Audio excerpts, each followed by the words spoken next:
What's up, everybody? Welcome to another edition of Established Run's NBA Injury Report Analysis Show. I'm Drew Dinkmeyer here with Mike Gallagher to walk you through tonight's 5-game slate. After a fun night in the association last night, we started today off with a trade already. Mike and I recorded a podcast breaking down the Terry Rozier trade to the Miami Heat. That should be up on podcast feeds later this afternoon, so make sure to check that out. Mike, just 5 games in the association tonight. I'm not sure we will be able to replicate the 70-point or 60-point or game-winning shot performance from Kevin Durant that made me think immediately of Michael Jordan in the playoffs against Craig Elo and the Cavs. Mm-hmm. But we will try with 5 games on the slate tonight. How are you feeling about tonight's slate? Pretty easy. A couple teams are dinged up, but went through the minutes pretty quick with Chris. And yeah, I think there's a couple spots that are going to be iffy, some Q tags. Should be a quick show. I'm going to try to weather the storm out. It's like literally raining outside. I'm going to try to go hiking up my weatherproof jacket. I'm going to do a quick little hike after this. Should be pretty quick. All right, well, let's get to it. Let's go game by game. Let's start with Denver and Indiana. On the Denver side of things, Michael Porter Jr. listed probable due to illness. Aaron Gordon listed probable due to the right shoulder sprain. Still without Julian Strawther. What are your notes on the Nuggets tonight? Nothing really. The only real note is just Jamal Murray's playing so much right now, consistently, flirting with 40. He's been playing pretty well. And yeah, the rotation's pretty much rock solid. We know who we're going to get off the bench, and then it's a matter of if Zeke Naji or DeAndre Jordan get in there. You'd think that maybe they go more to Naji here with some small ball stuff possible on the Pacers side, but it doesn't really matter anyways. But yeah, obviously this is a really good matchup for the Denver offense against a terrible defense that's been a little bit better. Did slip a little bit, but yeah, pretty straightforward. This is I don't think there's too much to say.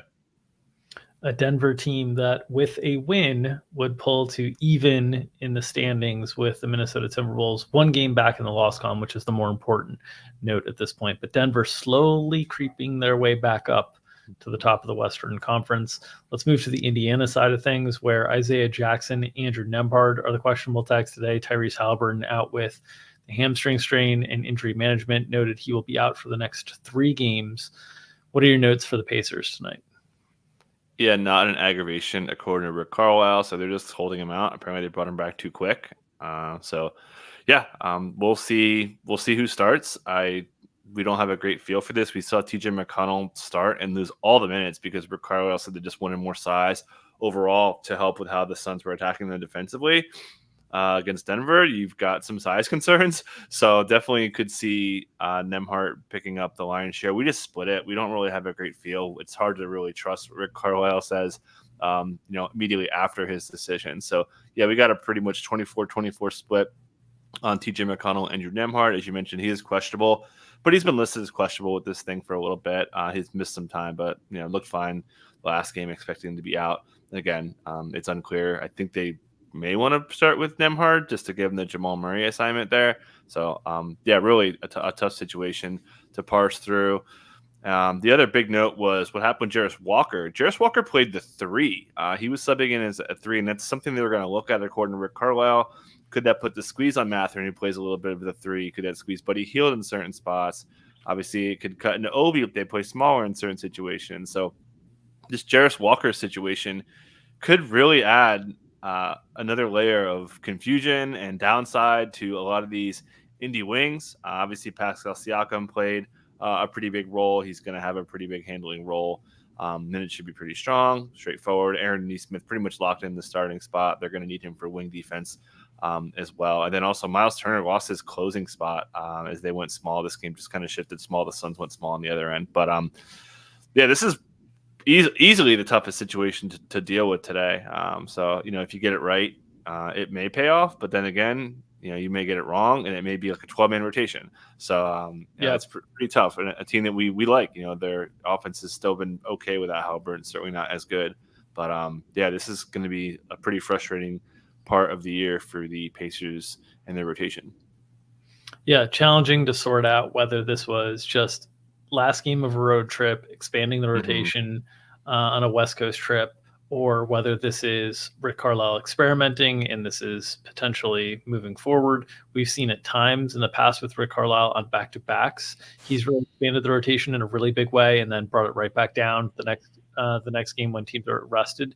It could be that on the last game of a West Coast road trip, but really unclear, really hard to trust quotes from Rick Carlisle, if there are any to deal with around this, but he has just generally not been super forthright in the past on this. So really tough rotation to project kind of going forward when minutes can crater down into the teens after being up into the upper 20s or low 30s in the case of like Benedict Mathurin.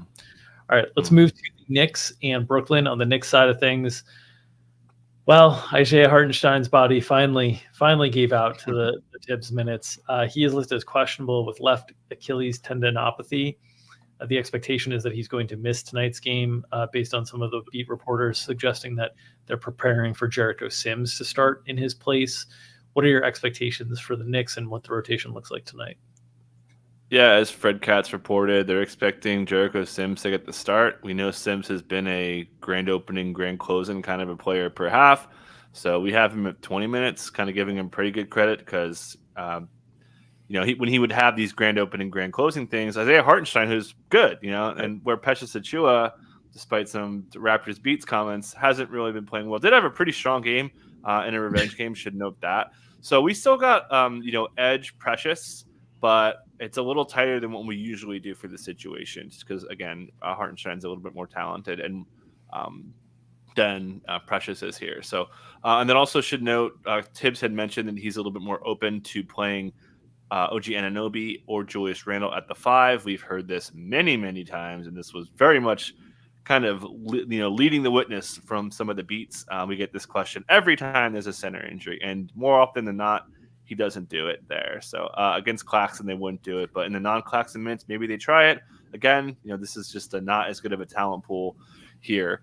Obviously, good matchup for Jalen Brunson, who's playing awesome. Julius Randle, again, could maybe benefit some rebounding, coming off a triple-double. Pretty much straightforward. OG's minutes are just insane right now, too. Yeah, and ultimately, if the decision here for the Knicks is like, hey, do we play more Achiuwa and Sims, or do we play more Hart and DiVincenzo and Grimes? I think it'll depend a little bit on how those guys are shooting the ball. But in this matchup, especially as we talk with Brooklyn in a second here with no Day'Ron Sharpe in the second unit, I think I think this is the time we might actually see some of this tonight. We'll see. It's very difficult to project again. And as you alluded to, the Tibbs loves Jericho Sims. So the grand opening, grand closing stuff was very tied to him loving Hartenstein more. He has not developed an affinity for Precious Achiuwa just yet. So I think Sims' minutes range is really, really wide here. If you showed me a box score that had Jericho Sims playing 32 minutes or something like that at the end of the night, I'd be like, I understand how we got there. If you showed me a box score that had him playing 16 minutes, I'd be like, yeah, I understand how we got here. So it's just a really, really difficult, insensitive projection from a minutes perspective. Sims remains a relatively low fantasy point per minute producer at the center spot. So you're just kind of depending on rebounds to be able to get there, but worth talking through that spot this evening. Brooklyn side, Day'Ron Sharpe out, Ben Simmons out, G Leaguers out here. What are your notes on the Nets? Yeah, let's start with the guards. They've kind of stabilized a little bit. We've seen Cam Thomas's minutes and even Spencer Dinwiddie's minutes stabilize a little bit. We saw Spence really trending down, about a week ago. Can this hold up? Obviously, you've got Jalen Brunson, Julius Randle. You're certainly going to need Dorian Finney-Smith and Dennis Smith Jr. revenge game. So maybe the bottom drops out, but generally they've held up. Obviously, Mikal, that shin thing that bothered him from the Blazer game is fine. He's good to go, getting full minutes. Cam Johnson's minutes have been holding up. Again, I don't know. It feels like the bottom's going to drop out, especially after last game when they just had. I think they failed. Yeah, they failed to score in the final 5:30. Just a complete catastrophe of a game when they were just coasting the whole time. But again, famous last words here that this rotation seems stable. We know Jacques Vaughn could just change everything at the drop of a hat. So just want to note that don't have much confidence in what you've seen the last few games. Let's move to Portland and Oklahoma City. On the Portland side, they're without Shaden Sharp and Moses Brown tonight. No other players listed questionable on the injury report so far, so it looks like Anthony Simon's behind that illness issue that's brought him a questionable tag the last few games. What are your notes here on Portland? Can they keep it within 75 this time against the Thunder? Yeah, I don't know if they can. Definitely a big blowout. We've got a lot of minutes being taken away for blowout in this game. Yeah, it's a back-to-back, so we saw them against the Suns, a couple weeks ago. They would, they kind of just flooded the injury report out of nowhere. Could be, the two candidates to be rested either today or tomorrow would be Malcolm Brogdon and DeAndre Ayton.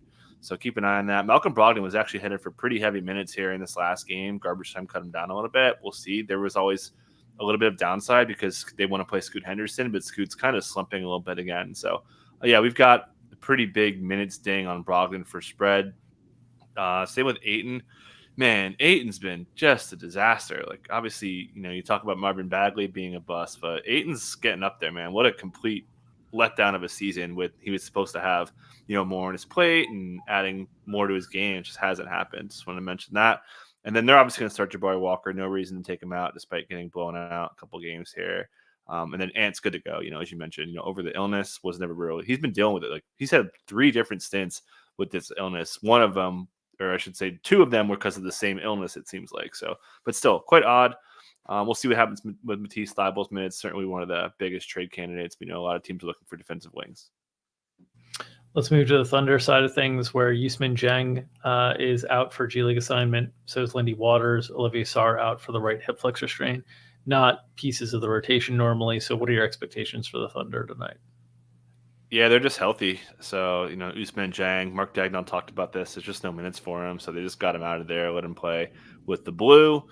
Yeah, I don't really have much else to say. Again, just we have big spread blowout on this game. So, yeah, very little to add there. They are also 1 half game behind Minnesota, although even in the loss column. So they would be able to match Minnesota for the number 1 seed with a win tonight.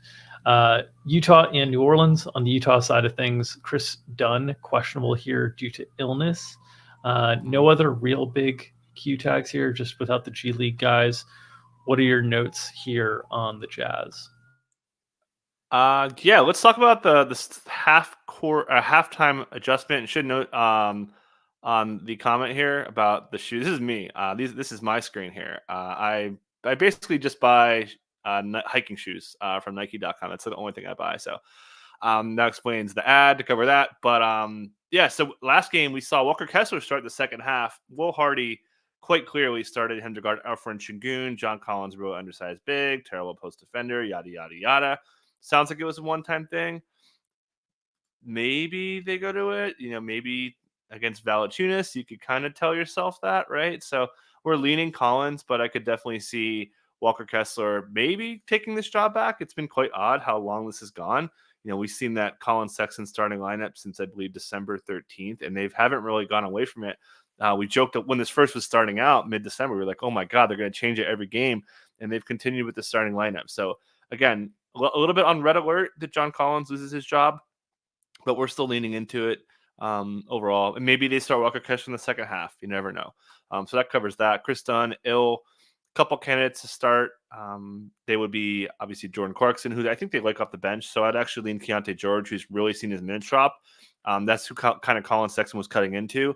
So I think they would go to Keontae George, but they might not. They might really flip things, go to Ochai Agbaji. They don't really need the guard defense here, right? You could have Laurie possibly guard Zion, Simone Fontecchio guarding Brandon Ingram, and then Keontae could guard CJ. That kind of makes sense. So I would lean Keontae if they don't have Chris Dunn, but certainly Jordan Clarkson, Colin Sexton, and slightly to a lesser degree Ochai Agbaji would all benefit. And then we'll see if they bring Taylor Horton Tucker into the rotation, which I think they would probably throw him some scraps. Yeah, I'm with you there that I think the way that they view Chris Dunn is more of a defender, but it's also not as a necessity in this specific matchup. So the options in terms of they could just prioritize Keontae George's development as the reason to get him in the lineup here. Yep. It would be different if they were going up against a Donovan Mitchell type or something like that. I think you might see a different decision. All right, let's move to the New Orleans side of things. Cody Zeller listed available with face mask. EJ Liddell out on G League assignment. No real substantial notes here on the Pelicans. What else you got? No, nothing. Just minutes have been really strong from Zion. We've seen him hang in the low 30s quite routinely. We have a pretty high minutes projection on him than what we're used to. We used to have him in around 30. Now he's sneaking up almost to mid 30s. I think we have 32 and a half on him here. Playing well, half court shooting up. Brandon Ingram looks to be out of his slump. A lot of front court touches for him. And Valanciunas' minutes have been little hit or miss. Certainly a spot where I could see them kind of getting cut down with maybe some extra zone thrown in from Utah. But yeah, not too much to add here. They've got a pretty straightforward rotation. Jordan Hawkins has essentially iced Jose Alvarado and even being a bigger piece than Dyson Daniels is. Lakers and Clippers. On the Lakers side of things, Anthony Davis probable. LeBron James not questionable. He's out. Mm-hmm. Jared Vanderbilt probable, and Gabe Vincent out here. What are your notes on the Lakers tonight?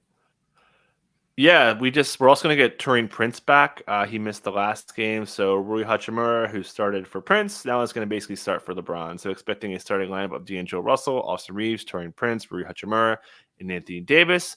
Certainly helps a little bit for D'Angelo Russell, who is on fire, playing one of his best stretches in a couple years with on-ball, off-ball screening, cutting, the whole bag, which is not really his thing. So shout out to D'Angelo. Helps Austin Reeves minutes. We've got a pretty healthy minutes projection on him. How many minutes can AD play? That is a big question. And then we'll see the Max Christie's, Christian Whittle benefit, especially taking away some overall creation. I think his minutes are a little bit more stable here, where Jared Vanderbilt will mostly kind of line in behind Prince for some on-ball defense, which they're going to need. So we'll see how it plays out. But and Cam Reddish as well. So they've got kind of enough on-ball defenders. And I think that'll be a big piece. So they're going to need a lot of creation out of D'Angelo, Reeves, AD, who, maybe he has a triple-double. Lou's going to throw the kitchen sink at AD here. Spread is climbing. It is almost 10 now. So, yeah, feel pretty good about this rotation. I'd be pretty surprised if it wasn't the starting lineup I said: D'Lo, Reeves, Rui, Prince, and AD. Clippers side of things, still without Ivica Zubac, which is a shame because Zubac usually really gets up for Lakers games in the past, has had a bunch of big games against them. Also without Moussa Diabate. We've seen some, some fits and starts at the center position, but it looks like Mason Plumlee's got that role now from the starting perspective with Daniel Tice as the backup. They did go small last game against Brooklyn, which is always in the bag for Ty Lue. So what are your expectations here as the Clippers continue to try to find their way through a tougher part of their schedule without Ivica Zubac here? Yeah, don't really have much to say. Like, we have to figure out, it's tough to really peg how they're going to, you would think they don't go small, right? Like, AD is going to play a ton of minutes. Do you really want to go small against him? I think that's kind of out. So if there was a spot you would feel comfortable about them going bigger, it's this one, right?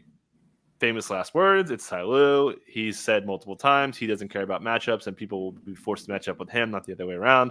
So feel pretty good that Mason Plumlee is kind of the guy who's got some athleticism, got some size that can handle Anthony Davis. So I'd feel a little bit better about him, maybe hitting a minute ceiling.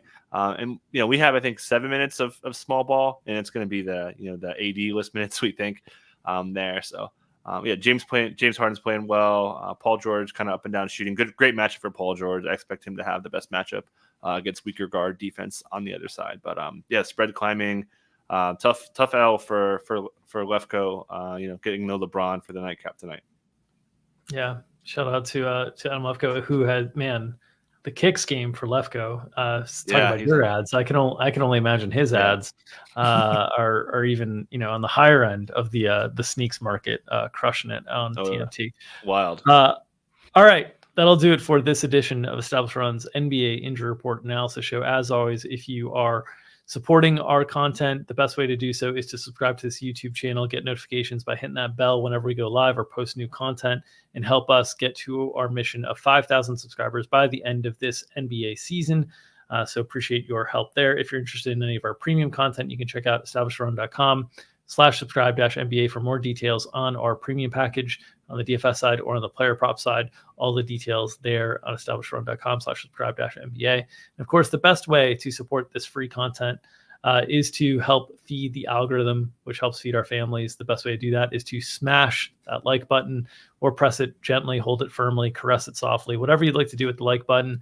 Make sure you do it so the algo is fed. That feeds our families, which allows us to feed you the NBA injury information analysis you need every day to set your season-long lineups, your DFS lineups, and make your spread bets and your prop bets. So smash that like button, feed that algorithm. Nom, nom, nom, nom, nom. We'll see you tomorrow.